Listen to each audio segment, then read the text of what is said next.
Hello, hello, hello. Welcome, everyone. It is your host, Jaquell.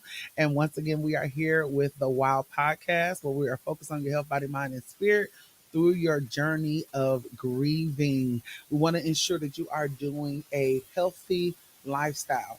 I am so excited. I'm so excited on today. I have my big brother from another mother. I promise y'all, we have long years of history.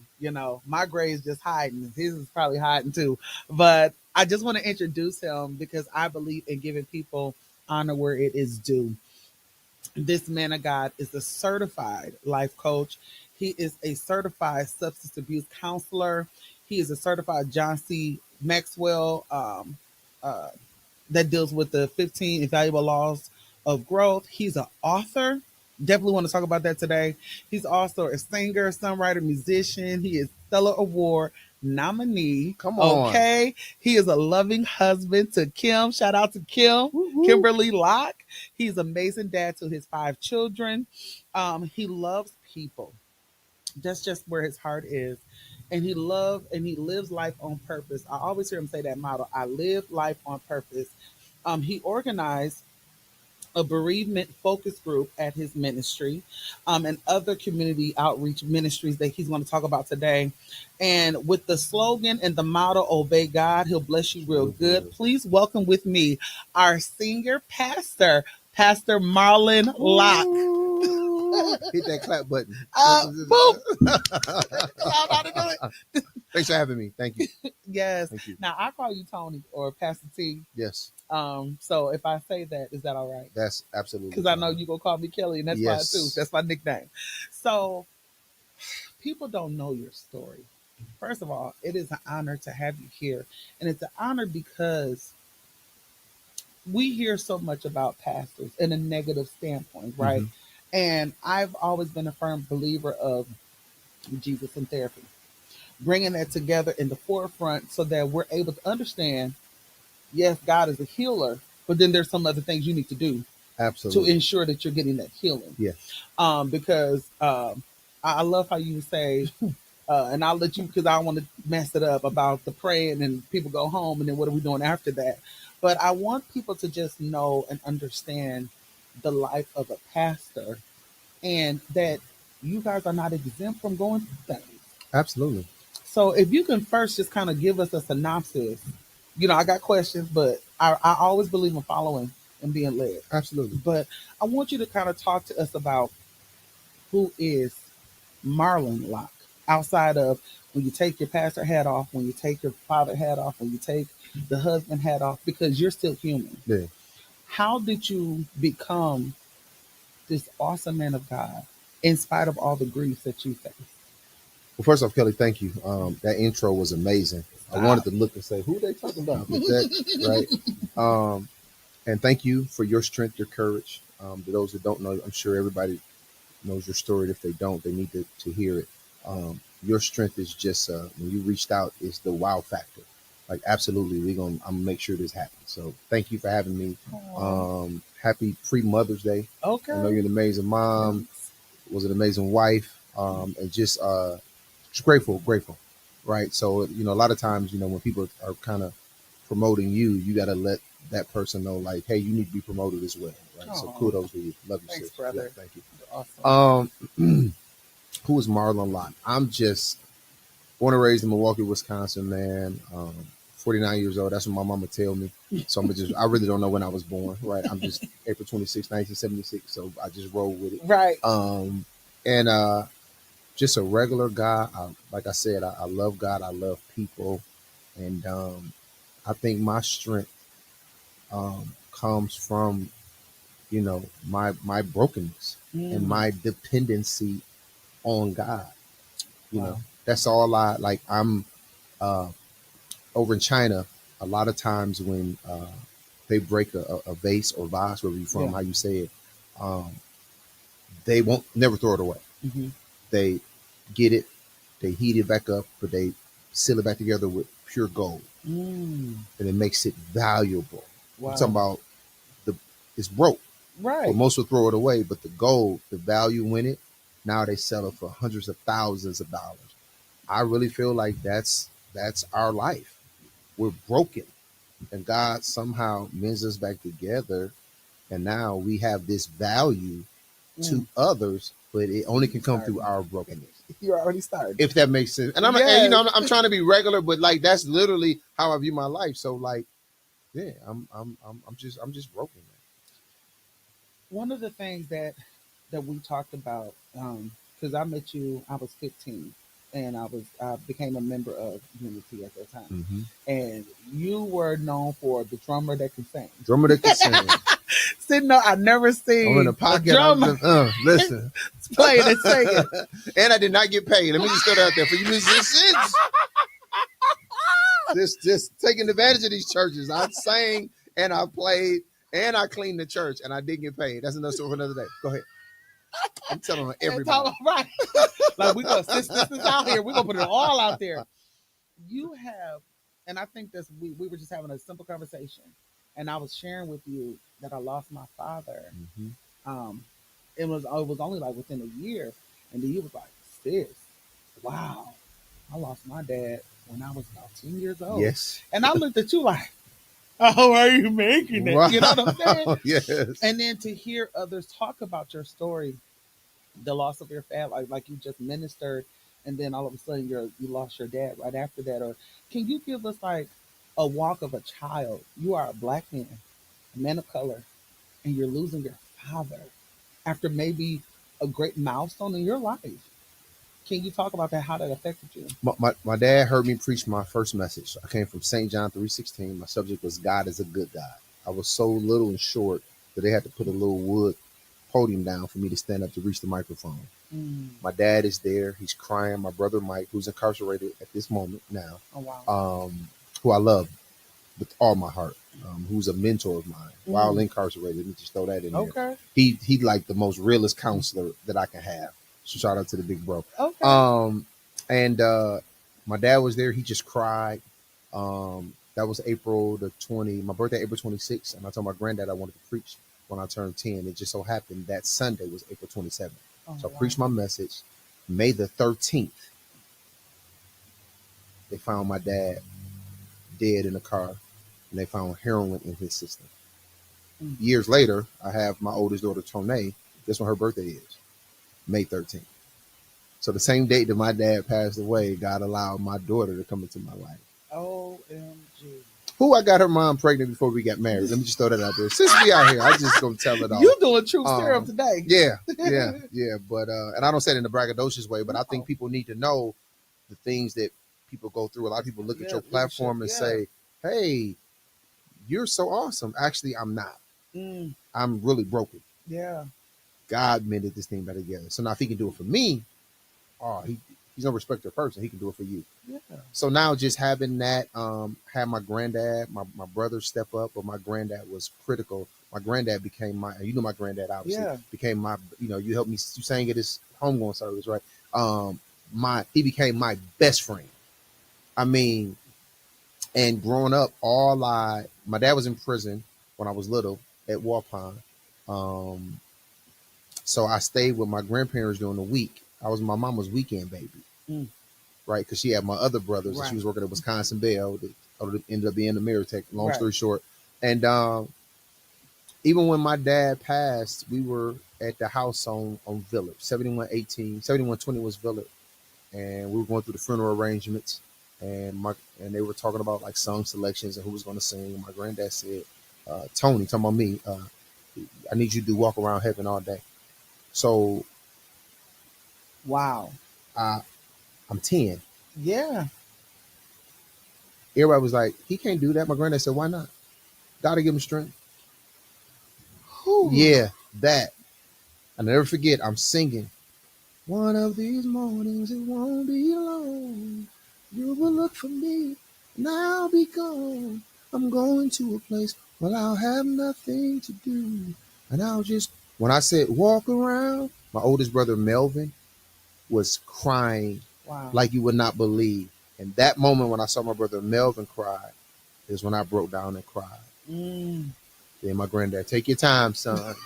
Like, come back. Not you done because you can't do it. It's too much. No. Have a seat. Take your time, son. So I literally grew up with, you can do all things through Christ. I'm grateful for that now because I've literally done all the things, Yes. but it's only through Christ. And that's where the church got to get back to, but yet understanding. So for an example, and I'm not saying this to be funny, but I know the people that when I pray for, I'm praying for you, God bless you, but go take your meds. Yep. Go see your counselor. Say that again. Say that again for the people in the back. Come on. You know, and now being a substance abuse counselor, you know, I can actually offer different prescriptions. And I go to these things to say, hey, you know what? Now, if a person, and people that may not notice, sometimes those meds can kind of have you not yourself. So when you don't feel normal, to everybody else, you're great. But when you feeling great, everybody else know you ain't being normal. So now give me this therapy, this treatment, this medicine, but also, and we pray, God, whatever the medicine that can help me, let it help me. Whatever could harm me, block it out. Hopefully we can get off of it ultimately through treatment, through therapy, through counseling. So now we have those things, like you mentioned, a bereavement group. We put that together because people need. Minister Alicia Knox kind of spearheads it. And when I go in her classes for therapy. So I'm in there crying with them. Right. Now so I'm not even in there as pastor because I didn't grieve my granddad correctly. I did a horrible job grieving my granddad. I didn't even grieve my granddad because I wanted to be strong for everybody else. Shame on me and everybody else. Because you're a pastor, because you got to lead the church, because you have to be a husband, because you have to be a father, because you have to do this. You know, I did not cry at the funeral. I noticed that. When my grandma passed, like you were zoned. When my grandma passed away, I couldn't stop crying. Yeah. That was my girl. But for my granddad, I wanted to be strong. And I said, that's probably, and I don't live with regrets. You know, I believe you win, never lose. You win and you learn. I learned from everything I've been through. But if I had a regret, 2 regrets is I stopped playing the piano because it was hard. Shame on my mama for letting me stop. And I did not grieve properly my granddad when he passed because I wanted to be strong for everybody else. So then when I finally did grieve, it just crushed me. Even now, the car he left me, I still got a car, a 2009 vehicle that he left me, luxury automobile. It's not even 12,000 miles on it. We in 2025. I'm gonna say that again. It's not even 12,000 miles on it. Because when I get in the car, guess what I do? Cry. I cry. 2 years ago when I took it to the shop because something was going on with the rear wheel barrel, and they said you gotta drive it because you're not driving it. I just keep it plugged in. So, yeah, it's real. And people need to know it's real. And even as a pastor, as a leader, you know, normally that one that's really, really strong, that's the one you really should be praying for. You really should be praying for that person. Bishop T.D. Jakes, you know, we would take leaders there every year down to the Powder House for his International Leadership Conference. And it's something when he went through what he went through and he had the heart attack. It's like, I never forget. I went to this, it was called Pisgah. And Pisgah, you had to be at least 40 years old. And then it was Project Gideon. 39 and under pastors go to Gideon. 40 and over, you know, consider, you know, vet, you go to Pisgah. We were there and he looked at us and he said, it was probably 125 of us in the room. He said, if any one of you in here traded lives with me for 7 days straight, it would kill you. I'd never forget that. And then when he ultimately allowed his, you know, son-in-law and his daughter to kind of take over the Potter's house, me and my wife were able to sit and talk and like, man, he said when you go through things and you go through this and, you know, when you would do good, evil is present. So as a pastor, if I'm just around church people, I'm not reaching nobody that's lost. When I get around lost people, I'm being criticized because what you're doing with them, well, it's not that I'm doing anything wrong. Even Jesus got condemned with that. So people don't understand the behind the scenes. And the reality says a lot of people don't care. Because everyone looks to you, and I'm saying you in general. When you're in pastors and your leadership, whether you're the fivefold ministry or you just in whatever platform you're on, we're put in a position to where, like you said, I couldn't cry, I couldn't do this because in my mind and the system that we're raised in, the mentality is like someone told my 4-year-old, "Don't you cry, you got to be strong." Good daddy, don't you tell him that. Don't you tell him that. He's supposed son, to you better cry. cry. Yeah. And people look at me when they ask me how's your son doing, I said every day he asks about his father. Every day because they had a daily routine, Wow. sun up to sundown. You know what I'm saying? And even if my husband worked third shift, he was FaceTiming him for their morning routine. If he was running home late, he Wow. was doing their evening. There was not a moment that they skipped the beat. Honey, I got to work late. Can you bring him to the job? I was bringing them up there so they could still do their Do their thing. daily Yeah. routine. Yeah. So to bring a 4-year-old, and he'll say, "Oh, I forgot, Mama. He's in heaven with Jesus." So Easter messed him up Mm. because he said, and Jesus rose. So Jesus woke up. So mommy, so daddy can wake up now? Wow. And then you're put in a position of how do I explain this to a 4-year-old? Mm-hmm. Okay, I done told you that he's sleeping. I done told this. I done told that. Then I got to still get up and witness and minister. Then I got to still do this. I have to still be strong. And I have to do this. There are times in ministry people just don't understand that even leaders go through. Absolutely. Like it was it was a domino effect after Apostle Locke passed. It was Yeah. like after Apostle, then Mother Locke, then it was this person, it was that, and then it was My your mother-in-law. mother-in-law, I was just like, oh my gosh, brother how? sentenced in prison. That's a grieving. That's a grieving. Yeah. How were you able to maintain your faith as all these different hats that you wear? How did you still say to be sane? Because the enemy, since we're there, the enemy plays on your mind. Yeah. We're tempted at every angle. Yeah. Now it feel like we're Job to the 10th power because I told people, I said, if Job 2024 was a person, Come on. you know what I mean? And because that was like really my year of being like, I understood. And I never read the book of Job until a few months ago. Wow. We heard about it. Yeah. But to know But we the shout depths, about it. yeah. But Job got double for the trouble. But when you're Job, you like, man, I ain't trying to hear that. And you got to be doing something wrong, Pastor T, True. to lose all them people That's true. for that stuff that happened to your brother That's and true. them, for all that stuff. How you make on the news and then you can't even go to the barbershop. When I'm leaving the barber shop, a guy comes to me. He says, "Hey, man, I don't mean to say this the wrong way, but your I heard that the church was built off drug money that your brother." So I'm crushed because I know the life my granddad lived. We had an undercover agent come to the church.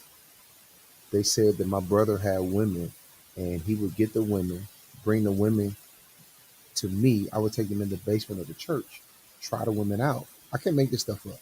I don't know if I should be sharing this, but I'm out here now. It is what it is. He comes to church, goes through the members class. I'm teaching the members class at that point, asking about tithe and offering, like how we do the money. So we Right, like which is general questions. I'm at the gym. YMCA on 124th. I'm working out. He there. He a member. I'm not knowing he not even from here. They planted him at the church. Do you want to know when he let me know that he knew I was innocent? Because the people that lied said I took these women in the basement. Well, Unity has no basement. So he's going to the ushers. Like, he's going to the ushers and deacons like, yeah, but I want to get to the basement. They're like, oh no, the bathroom's right here. He was like, well, no, don't. He's at the lower level of his basement. It was like, no, we don't have no basement. And then he started to get help. Let me tell you what God will do. Converted. So now he like, you remember when I left the job? Mm-hmm. Well, you knew what was going on with my granddad. You knew he was in a 7-week coma. You knew they was pronouncing dead for several minutes. Society said I left because I was on drugs, my brother. Then he looked at me, he said, man, I don't know what drug you using. I want to be on it today.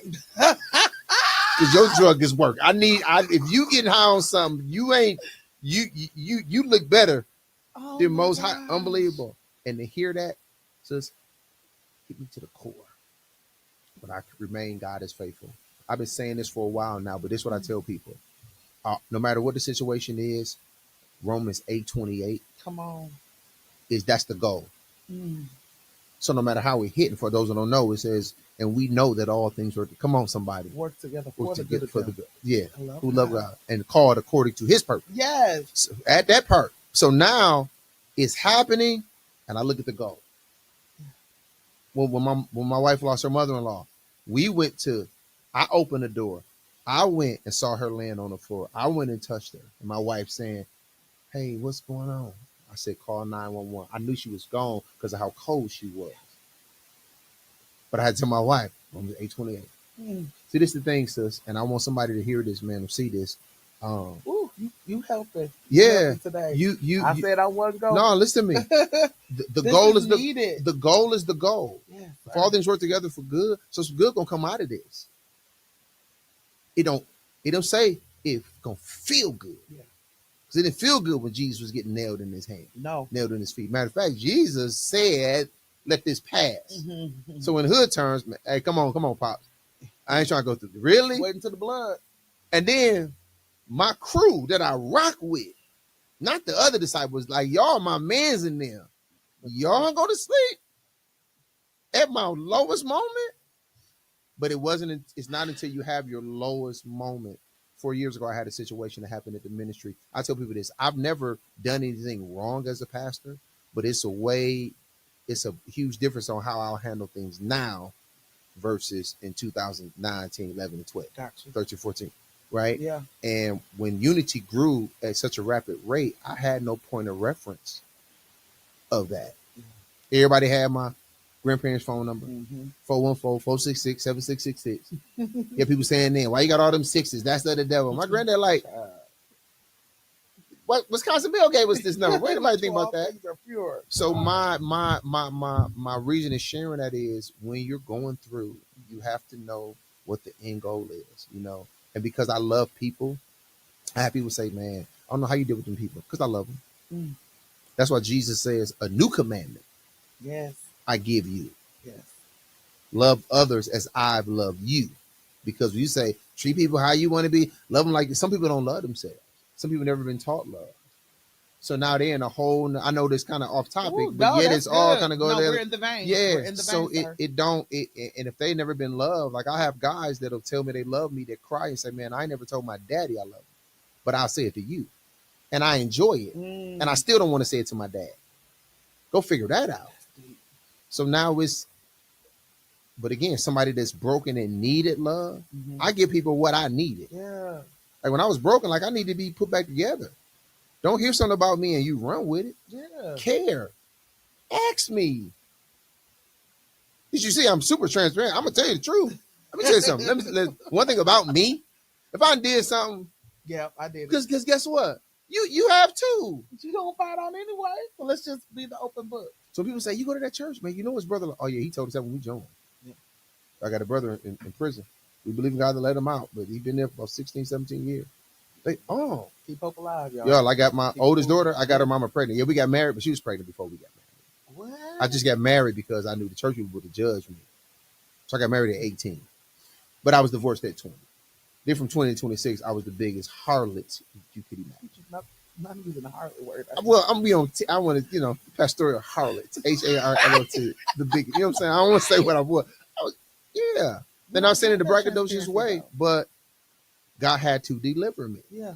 So that I tell people, even people in the grieving from a loss or broken relationship, my wife had came out of one, and when she met me, it was I'm like, man, what we on?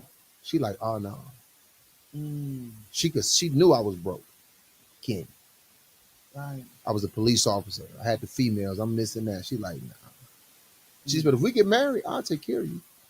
And I'm like, man, I call my brother Mike, like, man, bro, she told me, man, I ain't finna wife. Really? Just to get man, I ain't finna wife. Guess what? It's been 22 years. And I ain't getting nothing. And we listen and we don't. We can't make this up. We on the plane, Ocho Rios, Jamaica. I'm looking out the window. I'm praying. I'm saying, God, please let this be what it needs to be. Kim gonna get you. Please. Kim ain't had nothing to do with this. Please. I had nothing to do with this. She's telling me, and I'm in this prayer. She's telling me, I'm like, huh? She's like, you okay? I'm like, oh yeah.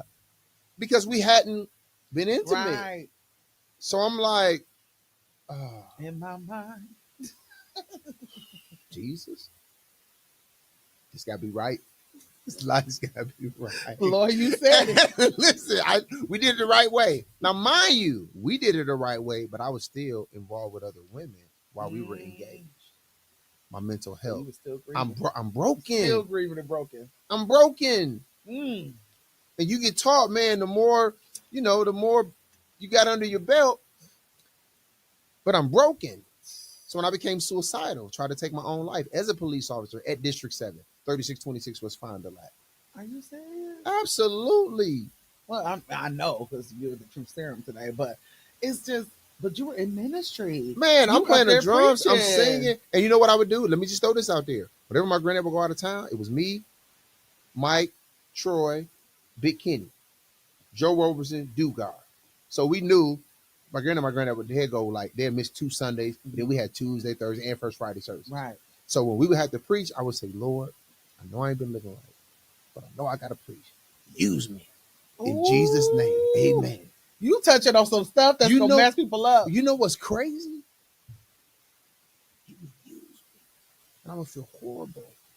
And then I would just, it was the constant battle. Dude, this flesh is real. And people don't talk about it. So now when you don't talk about it, that's why God gives us platforms such as this. That's why you're doing an amazing job. Because when you don't talk about it, people don't know. So they go through life thinking something wrong with them. No, that person that you admire the most, they're dealing with it. Yeah. They're masking it. This is my first time ever hearing you say about the suicide. Yeah. And it's not like, oh my goodness, but I've seen, even on TV, so many senior pastors that know the word of God, minister the word of God, talk about the word of God. Tons of people following them, helping tons of people. They commit suicide. Like, I got a question for you, sis. Who can I really tell my truth to and they don't look at me different? Let's talk about that for a minute. That's hard. No, my truth. So if not careful, we put this facade on, we walk on like everything is good. Yeah. So I told my wife this 22 years ago. I said, Kim, as far as I call her, I said, Kim, if you ever stop liking me, some people ain't gonna like what I'm finna say. I'm not really big on in love. How many people I counsel that's in love and this the pits? I don't want that. If that's what in love is, look like, I don't want it. Keep that. I said, I want you to always like me. Like when I text you. Like when I'm coming home. I like to see, oh man, my wife sent me a message. I like to see that you called. Some guys be like, that, they hit ignore. Like, man, she called. I'm thinking to myself, like, let my wife call. Hold on 1 second. Hey, boo. What you doing? What you need? You need me to get something? And then she sent like a list of 50 items. Like, you should probably just went yourself. Like, I can't stand going grocery shopping. Yeah, she was saying, she know what aisles to go in and go to Syndics for this. And go to, yeah, she that's her. But my point is, broken. And it's this book called Brene Brown. I'm an avid reader. I love reading now. I love it. I love reading. We're gonna have to talk about this. Oh yeah. You done grew up on me. It's called The Gift of Imperfection. Ooh. Sis, if you read this book, do you know how beautiful it is for you to let people know I'm not perfect? But when you walk around pretending to be perfect, and you're actually perfectly flawed, but you can't tell people that, now you go crazy. Because you like, dude, this ain't what y'all see. We can tell people, I embrace my imperfections. Yes. I embrace my crooked teeth. Come on, I love my big nose. Listen, I had braces. I stopped wearing a retainer. This gap to mess around and came back. I get over those are temporary. People tell me I got Michael Jackson's first nose. I can smell. I got a big forehead. I tell my barber, don't take my lining back. Please don't. Somebody done got me early. My line is supposed to be here, but it's always back. I'm saluting back here. Hey, how you doing? It is what it is, man. And it that when I read that book, I told my wife, I told my kids, I went through it with them. I told the ministry, and I said, y'all read this book. And when I tell you people were, the word of God will set you free, but that book, it'll help on the journey. Ooh. The therapy side of it. Yes. So, Yes. And see, I'm actually reading from Dr. Miles Monroe, The Purpose of a Woman. mm, And it's the two sided. It's the analogy from God, and hmm then also, like you said, the therapy points of understanding what is your purpose. Your quote that you always bring up is, "I live life on on purpose. purpose." Like, Like if I'm having fun, yeah, I'm having fun on purpose. yeah. If I'm eating good, I'm a foodie. That's why I got it. Well, Well, I was last trying to be 2 years. nice with the nuts because I didn't know what you Well, was doing. but I eat noon to 8, so that's my window. Okay. Been doing that for 2 years now, and it has just changed me. I Mm. walk outside every day. You got to get your vitamin D. I walk Yeah, it's outside natural. minimum 45 minutes every single day, even in the snow, even in the rain. I be posting. I'm out in the yeah. You got to get it in, and it's just it's real therapy, man. It's real in my lowest moments. Going to the gym. Um, I played basketball this morning with my son. I said, son, when you turn 13, I'm so taking you to the gym with me, throw you in the fire. So today was literally this morning was our first day, Oh, 6:30 wow. a.m. in the fire. He playing, he Pause. got elbowed. Mm-mm, Go ahead. I'm mm-mm, sorry. Go mm-mm, ahead. mm-mm, mm-mm, mm-mm. I want to already just, why did nobody prep him the type of person you are in the gym? That's wrong. Everybody in the gym today did. Oh, mm.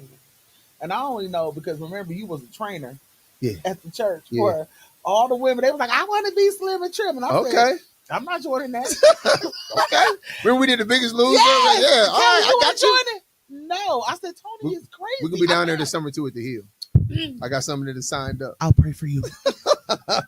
Because but that is your passion. It is. Your health and wellness, like it's it's amazing. But when you are the trainer mode, you gonna pray after, pray before and after. But in between, you're not Pastor Locke.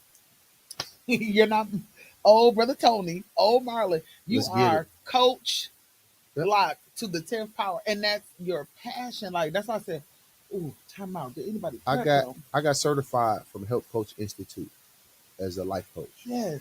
I went to Health Coach Institute out of Iowa. I went there because they gave me your first 3 months is all nutrition because most people don't realize What you eat? what you eat does so much. Your Mhm. exercise does so much with how you feel. Yeah. People don't realize that. So I'm in there. I'm like, dude, I ain't trying to be a nutritionist. They was like, yeah, yes, you are. So now when I understood that, and That it's like component. that helped me. So a lot of people, I got a group called Team 365 um, that I started, and it's a faith group, but I can stretch them as a life coach. Mm. So like now, probably it's supposed to be all 70s next week. So we're gonna start doing our heel work. Mm.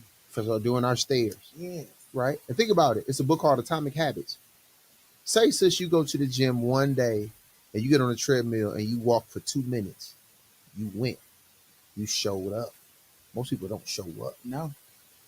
Not just working out, show up in your marriage, show up in your relationship, show Yes. up as a Come on. friend, Come show up, on. just show up. Yeah. Show up for you, care. It's a book called Make Your Bed that I read from a Navy SEAL. And the whole gist of it is the first thing you do, you know how many people walking around, all time millions of people, their bed is not made up. But when you get up and you make your bed, it tells your It sets the mind, tone. Yes. I accomplished something. I Yes. finished it. Yes. Everybody want to multitask. That's the worst thing you can do. That's a horrible word. Because you go to bed at night with a whole bunch of stuff on your desk That you still and you still haven't finished. It's a book called, I'm talking about a lot of books, right? Called The One Thing. Focus on the most, write down your 10 things. Then out of them 10, what's the most important 5 of them? Okay, what's the most important 3? Out of them 3, which one is going to take care of the rest of them 9? Mm. That's what you focus on. And see what I'm also hearing you say is that you created boundaries. You have to. So from Set your boundaries, first, find peace. right? Because you started ministry, well, becoming a pastor for April you were 8th, assistant. 2009. Yeah, the Yeah. But assistant. 2005, I Right, became an the assistant. Yep. assistant, and then in 2009 you had to become senior. So like you said, from then until you was going through all those lumps, all those bumps and bruises. My phone is 99% of the time on Do Not Disturb. I'm okay with that. I had to start doing that.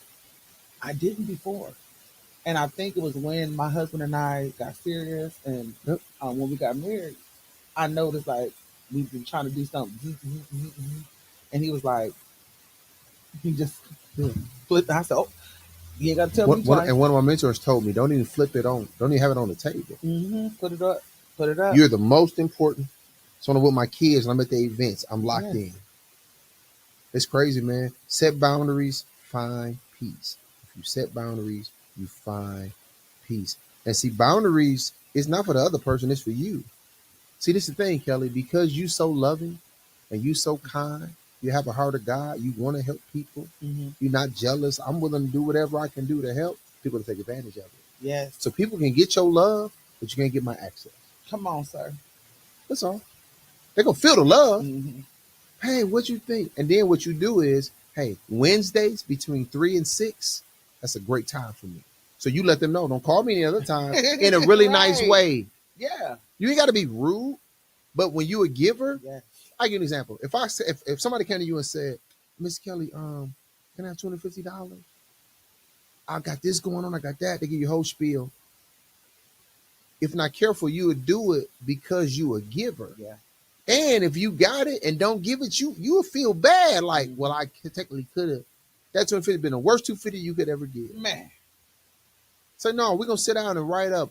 Let me see what you good at. Yeah. I do that with people now. What you good at? Well, I need this. Okay. Well, I got some boxes need to be moved. I got some grass. I still got some leaves. You ain't gonna get it back. Yeah, but you're not gonna just. Yeah. Because now you want to appreciate it. Exactly. When you work for it. So like my kids, what we started doing when it was time for school shopping, we said, how much money y'all want for school shopping? $750. Y'all sure that's it? Well, give us $1,000. All right, cool. But that's it. They think $10, $100 bills is a whole bunch of money. But when that's gone, that's it. So we start doing that, sis. Now they go to the clearance. Hey, let's go to the outlet first. Oh, you don't want to go to Michigan? You don't want the Gucci shoes? You don't want the $800 shoes? You got $200 left. Oh, you don't want Jordans? Not this week. Okay. Because people value, when they got skin in the game, they value it more. And your wisdom over time, sir. Yeah. That's why some stuff when we were talking offline, I was just like, yeah. And it's not a knock. No, absolutely. Definitely not saying it like that. No, absolutely. We don't hear. And that's what I'm saying. I said, I'm a big advocate. I believe in, my husband and I always had a saying, we believe in empower, we believe in educate, and we believe in advocacy for those that suffer in silence. Yep. So when I hear people say, well, I'm just going to go to my pastor and get prayer. What are we going to do after that? I believe in normalizing Jesus in therapy. And I know we was laughing because you was like, people just get prayer to get the cloth and then they go home. What are we doing after that? How do, we create those boundaries?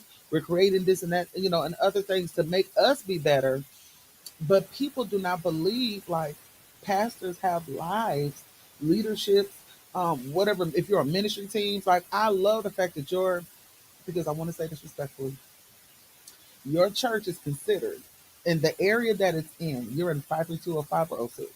05. 05. So I work in really highly with a lot of nonprofit organizations, and when we do our grant writings and stuff like that, we're told certain areas are called. Yes. Your area is called the rejects. Absolutely. And then those of us that know in the medical field, you have Freighter over in that area, they have the mental health complex. They moved that now to your zip code. Literally down the street. Then you got a homeless shelter. You got shelter. So many homeless shelters. And then outside of those homeless shelters, you have so many people that are outside holding signs in those areas that's suffering from substance abuse, suffering from sexual on the bridge. assault. Yes. I mean, and then now if you go by the home bridge in that area, they have now moved, like they put like gates or am I saying it right? Gates up because so many people will walk from the lake and jump off because they would be so depressed and so this and that. Yes. And they throw it back on leadership. Well, my pastor's never available when I need them. And like you said, no. I've started creating boundaries because if we're not careful, we'll start picking up the weight of others. We're starting to pick up the weight of now my whole congregation, and I'm taking it everywhere with me versus like, who do you, like you said, who can you outpour to? The cross that Jesus told me to carry is not your issue. That's not a part of the cross. You better learn how to rightly divide. That's no. That's your issue. So I have a lot of men. I got some men that disconnected from me because they was like, bro, I told you I needed you, and you gave me a link to a men's Zoom every Wednesday at 5 a.m. Yeah, every Wednesday you're gonna sacrifice. You ain't doing nothing. But that's the support. That's a support group. So I'm giving you an accessibility to me 5 a.m. every Wednesday. I'm in Turks and Caicos with my wife. I said, boo, I can have somebody else teach the class, but she was like, no, boo, I know you love being with the men. I'm in Turks and Caicos and the sun ain't even up. So I go out by the water and it's dark. I'm kind of looking around because I'm like, I don't need no animals coming out here. Creep, creep. And different guys was like, hey, man, like I see palm trees and it's like, bro, man, if You on which I mean, know vacation. where you at? I'm like, oh, I'm on vacation with the wife. We're in Turks and Caicos. It was like, are you kidding me? And at the time is different. So I had to get up early. That's why it was dark. Yeah. It was light where they was at. It was dark where I was at. Mhm. And I said, no, y'all mean that much to me. Come on. But don't tell me I'm not doing my part because now you want to call me when I'm at my son's game. I'm going to a movie. I'm eating. No, bro, I'm busy with my wife and my kids. When I'm at church, I'm in that vein. When I'm with my family, I'm in that vein. Me and my wife, we just went to the Golden State Warriors game Tuesday. I just needed to get away. Yeah. And I love Steph Curry. They in Minnesota, man, ain't that far. The flight was like 47 minutes. I'm like, dude, come on, man. We had some little points. You know, I'm like, okay, we got these points. We'll use these points. So we go, we get away. We have a great time. And this guy, this club out of New Berlin that I go to, he was like, man, like, wasn't that expensive? And I said, well, what do you value? I said, do you drink? He was like, yeah. Your money go to alcohol. Do you smoke? Yeah, I smoke cigars. You part of a cigar club. Do you gamble? Man, every now and again, your money go to gambling. That's what's important to you. Yeah. Me having fun, having a good meal, seeing my wife and my kids happy, seeing the ministry thrive and people getting help. That's fun to me. It's needed. So you gotta. He was like, man, I never heard nobody break it down like that. He was like, now that I think about it, I'm not really having fun. You said it. Not me. And this was a white guy. So yeah, man, it's just grateful for the journey, for the ups, for the downs, for the brokenness. But yet God somehow, mended it all back together. Grateful for my wife during those times. 22 years, she understand me. Wow. I'm a Taurus by nature, so I'm extremely stubborn. I always think I'm right, and if I'm wrong, if you prove it, I'll bow down. But you can just tell me I'm wrong, and now that's just it. How? What I do? How am I wrong? Show me, right? And she understands that, even with our kids, with them in them low moments, them just being there, just like, man, Dad, we got you. My birthday was April 26th, and all the gifts and all the texts and all the shout outs through the ministry, that was great. But I got my daughter Asia was in Michigan State. Her first birthday of mine ever not being with us. Okay. This girl sent me. Hold on, one second. Can I share this? Absolutely. Let me share this since we're here. See. I appreciate the pastors that are transparent, the leaders that are transparent, and because we don't see this in our church community, we just see you behind. Yep. Oh, give God some praise. Everybody hitting them notes. Yeah. She says, "Oh, Daddy," with the teary eyes. Aw. Happy birthday. I just want to take the time to let you know how grateful I am to have you as my dad. Not many people are fortunate enough to have both parents in their lives, and I'm so thankful that I am. Even before I was born, God knew that you would be my dad, which I think is pretty cool, but also crazy if you think about it. From the life lessons to the moments of laughter, to kicking it and getting the bite to eat. I'm grateful for it all. I couldn't ask for a better dad, and you deserve everything that God has coming your way to make your life even better than it is right now. I pray that 49 is filled with a lot of peace, abundance of wealth, and happiness like none other. Not being with you on your birthday feels unreal, but I can't wait to celebrate you when I'm back in the next few days. As I continue to grow and mature as a young lady, I will never forget the times we talked and the life lessons you instill in me to keep me sharp and grounded. Your words remind me of my worth and the importance of staying true to who I am, keeping God as the center of it all. Mm, Thank you for always being my biggest supporter mm. and greatest mentor. I'm forever honored to call you my dad. Happy birthday. And she called me Teasy Leasy. Remember Big Lope? Yeah. So Asia called me, India called me Big Fella. So when they called me Dad, Asia called me Teasy Leasy. My son, he'd be like, bro, he on that. Right. But how cool was that? Dude. When I tell you, I FaceTimed her and I just cried and we cried together because I'm just leaving the gym. When I got to the gym, I got that message and all my gifts my other kids got me. That was great. But that one there, come on, man. And then that's something that you can, because if I can go to the medical side right now, right? So, in statistics would tell us because of what your father went through, Yes. the impact on your what you saw, and I love Mike. Oh, but because Mike was this, or because what they're saying, Yes. they're expected you to do what? Fall in that same Fall in vein. the same vein. Or you're either going to be this, or you're going to be that, because that's what society will tell you. But now it's like you took your grieving to a whole nother stance. Yeah. Yes, I'm a pastor. Yes, I go through. Yes, I've been broken, but God brought that gold because what we're tried in the fire, we come out as pure Pure gold. gold. And that was a testament. I'm getting over here teary eyed like, girl, don't you trying to this makeup ain't lasting. We probably should have took pictures before. Because me as somebody that those are the things like I wish I could still tell my father that Come on, he's man. not here. You Come know what on. I'm saying? Yes. If my father was here right now, I'd be all up in his face, hugging on his neck, getting on his nerves, hearing him say Scooby. If you don't get off me, don't ask him why he called me Scooby Doo. Okay. I got you. That's my nickname. All right. But just to have that opportunity. Yeah. And then so many, and I'm gonna go pull the card. So many black women, so many black young boys, so many black young girls, so many black men don't have someone that they can actually call dad. That's true. You're a spiritual father to your community, Absolutely. to your church community. Absolutely. But it does hit different when your blood daughter comes and say dad. Because see, my kids know how I treat them. Mm-hmm. They see how I treat their mama at home. Mm-hmm. That's a whole nother topic, whole nother podcast. Well, you got to come back with that. Because that what you see and everybody see, that don't do it for me. No, that's easy. What you do in the house? But they see how I treat their mama. They see you. how kind I am. Yes. How I'm loving. Mm-hmm. So my daughters know the bar is set here. And I talk to my daughters in the raw. Yeah. No, the raw. So can't no dude come to them and say nothing. Oh, my dad put me on. Yeah. And my son gonna know how to treat his wife when he get married because he gotta treat his mom. Yeah. And I'm just big on that, man.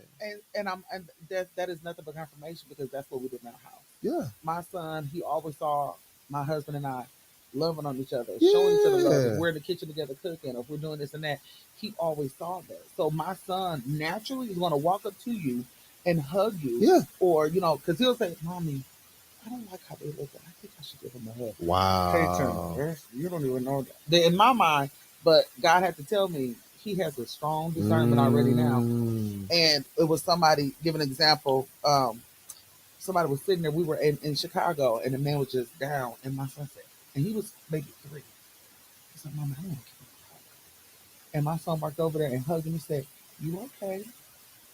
It's going to be all right. And that man he did. Just broke down. And because, I had the, as parents, we have those body harnesses. I got you. All right, come back, son. But my son, and he's 4, he said, Mommy, Daddy, you and Daddy always hug on each other. You and Daddy always. And I told, and I said this to my mother-in-law, and I said, your son never put his hands on me. Wow. He never raised his voice. He never disrespected me.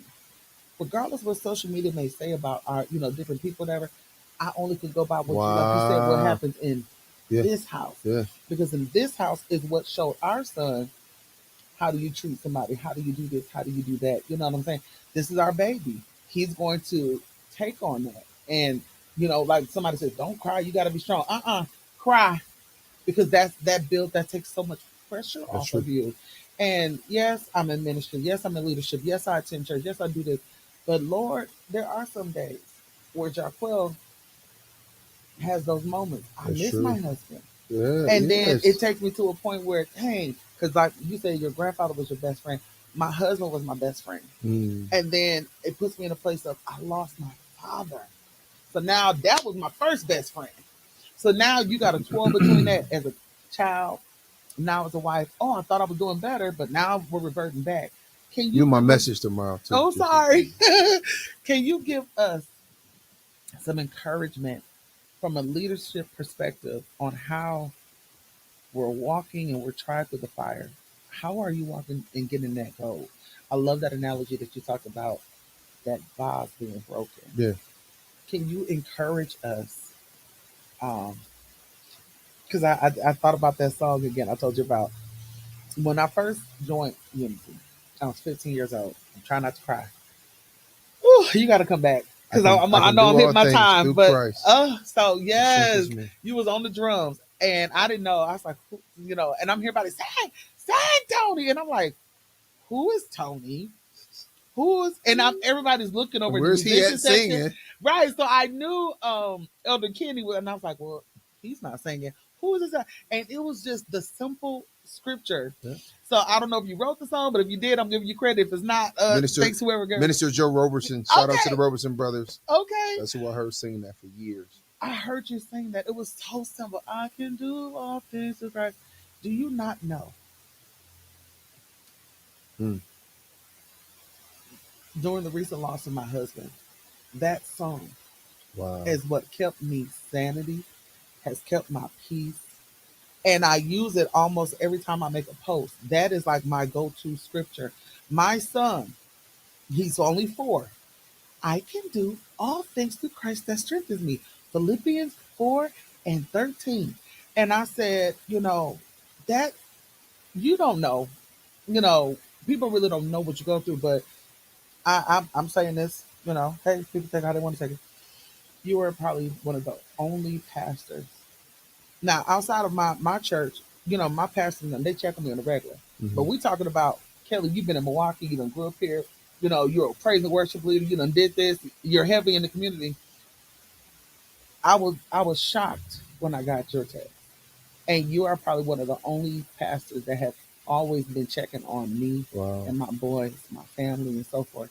And so to have you on this platform is not just to put you on here. It's like a note of thanks because you just don't know. Wow. So every time you send me a text, how that's why I say you got to give us some encouraging word because Yeah.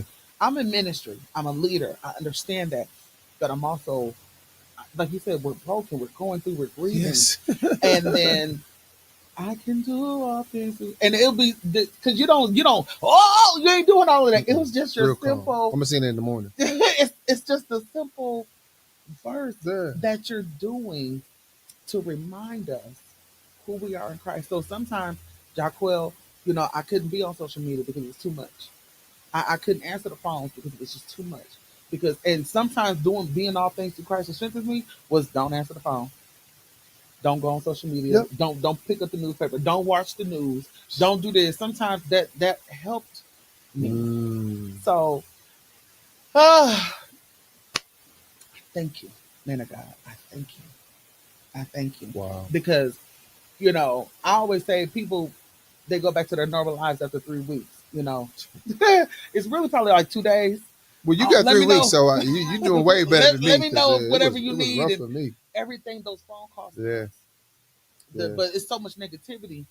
God, I need you to silence out the noise. Yeah. And you being a man of God in your position, can you encourage not only anyone that's watching on this podcast, but even our leaders, Yeah. our whether it's in the political arena, those of us that are in ministry, especially, there's a weight that can mentally weigh us down. Yeah. And you talk about the suicide, and you talk about how you overcame all of that. And I know it Mm. was with the help of God in your faith. Absolutely. But now you're talking about therapeutic measures. Close us out with some awesome Mm. strategic tools. Some awesome. Yeah, because I told you I normalize using therapy. For the believer, Philippians 4:13. I can do all things through Yeah. Christ. That's those words. Mm-hmm. Because if not careful, we try to do it through ourselves, and it's impossible. Impossible. because Christ is the strength I have to do in my brokenness is through Christ. You know what I'm saying? Mm-hmm. Because Christ ultimately gives us I think that the greatest people are those that suffer the most. Ooh. Because now somebody's gonna say, Kelly, how did you get through that? It was Jesus. Yeah, definitely. Now, now to the non-believer, get you a tribe, get some accountability partners. Mm-hmm. You know, um, watch what you put in your body, exercise, go see a therapist. Really talk about what you've been through. Growing up in a Black community, we all was told, what goes on in this house stays in this house. That's the worst advice in the history of advisement. Okay. If I even use that right. Yeah, I like that. Yeah. In the history of advisement, no, it's so much that should not have stayed in the home. I'm dealing with families now that the daughter had been molested by a granddad. Yes. And now the mama is like, oh, I told them I was too, but nobody believed me. And the same thing he did to me, he doing it to generational. Yes. So, and that's what people don't talk about. So now you broken. So I teach the teens every Sunday. This is year 3. Every Sunday, except the first Sunday, we have leadership training. From 9 to 10, I'm teaching the teens. Oh, that's good. Packed. They love it. I call them all my babies. Every scholarship, now mind you, my 2 daughters are on scholarship, full academic scholarship. Every grant that they got, all the teens have access to them same grants. Yeah. Because I said, hold on, God, if me and my wife can do it for my baby, these are all my babies. Mm-hmm. Now I can't let nobody else teach them. Because they're like, oh, no, Pastor, you did it. Oh, we appreciate them, but no, we need you here. Mm-hmm. Parents started wanting to come to the sessions. The teens was like, hey. No, get your own. Because they can be very transparent. And I remember that we did the trips, with the camping trips. So we go this year, June 19th through the 21st. Oh my God. This would be year 21. We had a big celebration last year. And we combined the boys and the girls. Let me say why I combined it. They combined at school. Hello. So let's get them together. But now when I tell you I've grown a lot. Because they're every Sunday, they're this, yeah. But let's talk about how you feeling, these emotions. Using pronouns now, and you can't say this, and I feel this way. No, let's get in the Word of God, but also have some real therapy. So now when we do our bonfires, we chopping it up. Man, I do feel this way. This is why. Hey, I need to talk to your mom or dad about that. Yeah. Let the parents know when I come to you, I'm a safe space. Right. Don't beat the kid in the ground. They feel comfortable to tell me this. So now we can work together to help your baby. You just don't know. Oh no, trust me, that's yeah. In 2009, like we started sweating outside, putting the tent together. They don't know the story. How you had us coaches though? Oh yeah, you coaches run too. No, I'm tired. Dude, I forgot you was a chaperone. Yes. So yeah, so we had some coaches. We had some we call them lead chaperones. We had some chaperones that came last year. Oh, they didn't sign up. They said, no, asked me. I'm chaperoning them, and I'm not doing. But I'm like, but with kids, if you can't do it, you ain't putting forth effort. They're not. Why you want me to? In that trust. And I'm still running the hill. Yeah. Only thing, yeah. We still running the hill. We still running the hill. Well, I'll just be the chaperone at the evening therapeutic times. I will not be there always running up to you. I'll be like, yes, you can do it. I have faith in you. I'm gonna drive this golf cart up the hill, and I'm gonna be the one when y'all get there. I'm gonna say, you did good. You did good. I'm praying for you. Here go your water. You made it. You made it. No, sis, thank you, man. Thank you. Just I'll tell anybody, man. I'm accessible. They can reach me on Instagram. Come to the ministry.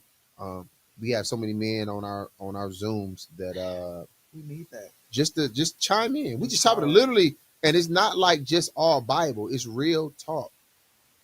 I got a book coming out called Nobody Left Behind. Shameless plug. It started with that's good. It started with No Brother Left Behind. But then several of the guys called me with their significant others on the phone saying, man, my lady, like, why in the morning at 5:30 you getting these random text messages? They think it's another female. Oh. So then they was like, let me see. They started reading my messages to their girls, to their girlfriends, they want their wives or whatever. And they like, can we start reading them as a family? Then it started with a women's thread where I had a bunch of women and I started sending it to them. So I had to change it from no brother left behind to nobody left That's behind. awesome. Yeah. So you definitely got to let us know when your book is coming out. Yeah, absolutely. I know you have albums that have been out. I know you do more quartet. And I have a new album just ready to go. Oh, I'm so excited. Okay. No, I'm gonna see. I got some. Oh my god, I got some stuff. See, I'm giving you my this is my ugly face. I got some stuff. No, I got some. I got some. Tea. Listen. But thank you, and I love you. You know, I love and you I mean more. that. I love you more. So, I want you to close us out with that song, if you would. I know it's. I put you on the spot. Get some water. But y'all have to understand, and this is how we're going to close out our session today. Normally, I was sing going out, but today I have my big brother from another mother. Shout out to Thelma Locke, who's still Pretty Jane. Pretty Subs made with loves. Google listen. it. She make a mean She sub. just told me that, so I just saw her a few weeks ago. No, And my she- mama love making subs. Now people don't understand. Like my mama gonna go there if that bread ain't right. If she ain't got her, she telling them bring me some fresh bread. I'm not giving my customer. She wanted them. Oh, Your tomatoes gonna be ripe.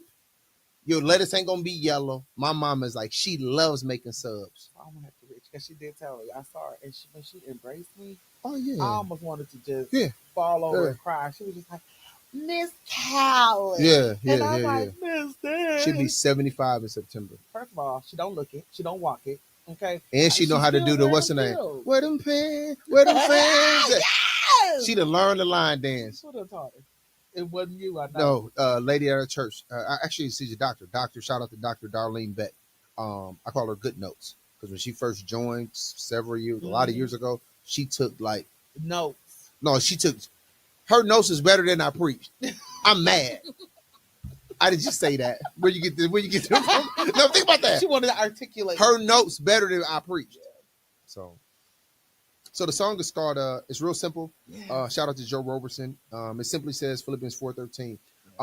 I can do all things through Christ.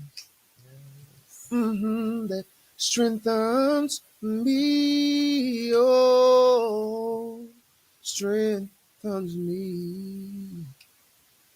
I can do all things through Christ that strengthens me. Yeah. Strengthens me. I can do all things through Christ. I can do all things through Christ. I can do all things through Christ that strengthens me. Oh, me. Yes, sir. Then the song says, if it's walking right. Come on, sir. Mm-hmm, yes. I can do it. Oh. I can do it. Yes. Even if it's talking right. Talking right. Ooh. I know that I can do it. I can do all things through Christ. Here we go. It strengthens me. Girl, you got to come on the Sunday. If your church lets you leave on the Sunday, just shoot me the text like, I'm gonna be in the building. I'll send it to the MD. Says thank you. This was amazing. This was to be honest. This was therapy for me today. Really? Yeah, absolutely. Oh wow! I'm almost there. I'm almost done. Oh, my, the masters. Yeah, I thank you. yeah, Like, people don't understand, like, um, and I always tell people, like, you have growing pains, you have this and that, yep, and just to see how God has transformed you, yeah, has transformed me to a whole nother different level. And then you could look back and say, "Yep, I made these mistakes. I did this and that because I was broken. I was grieving. I was doing this." And now, like, it's all yeah, God. And yeah. I always say, people, there's a Kairos time of God, and He pushes us in those endeavors. Yes. So you, first of all, you have to come back because you was busting people out on so many different levels. But we just talking though. That's all. You see, I ain't have to wear no suit. Yes, I got no, my little feel joggers comfortable. on, my little American Eagle on sale, clearance. You better get your clearance on. I'm telling you, when you have more Yeah. kids, you start noticing clearance records are absolutely amazing. Oh, we go there first. I'm not here because of what's in the window. No. What's in the back? Yes, those don't hand the gym. Shoot. Thank you all for joining us. Listen, Pastor Marlon Locke is absolutely amazing. His church, he's the senior pastor of Unity Gospel House of Prayer, where the motto is obey God and He'll bless you real good. And on that note, always remember, you will not give up. You will not commit suicide. You will not abort what God has predestined for you. Yeah. You will continue to live in purpose and fulfill your purpose because that's what God has created you for, a purpose. I love you all. And until next time, you guys have an amazing day.